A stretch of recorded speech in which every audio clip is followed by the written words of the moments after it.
ওদিকে পূর্ব মেদিনীপুরের পটাশপুরে পঞ্চায়েত সমিতির বিদ্যুৎ কর্মাধ্যক্ষ, তাকেও খেতে হলো ডিম।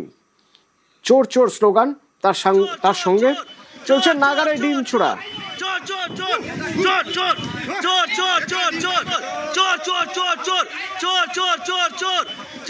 পঙ্কজ আছে আমার সঙ্গে। পঙ্কজ, এই 2 নম্বর পটাশপুর 2 নম্বর পঞ্চায়েত সমিতির বিদ্যুৎ কর্মাধ্যক্ষর বিরুদ্ধে কি অভিযোগ, কেন এত ক্ষোভ মানুষের?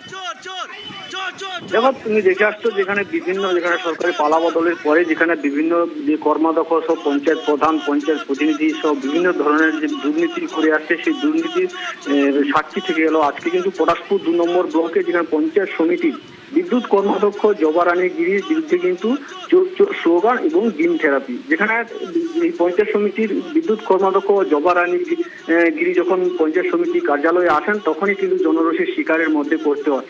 কারণ যেখানে দুর্নীতি করেছে বলে এমনটাই কিন্তু অভিযোগ করছে স্থানীয় বাসিন্দারা এবং বিজেপির নেতা কর্মীরা। তারা কিন্তু যেখানে অভিযোগও জানাচ্ছেন যে এই সমস্ত যে নেতা নেত্রীরা তারা কিন্তু বিভিন্ন ধরনের দুর্নীতির সঙ্গে যুক্ত রয়েছে। তাই তারা আজ পঞ্চায়েত সমিতি কার্যালয়ে যখন আসে তখনই কিন্তু দেখা গেল যে বিদ্যুৎ কর্মাধ্যক্ষকে লক্ষ্য করে চোর চোর স্লোগান এবং ডিম বৃষ্টি করে। সেক্ষেত্রে স্থানীয় প্রশাসন, যেখানে পুলিশ প্রশাসন এসে তাকে কিন্তু নিরাপদ স্থানে সরিয়ে নিয়ে যায়।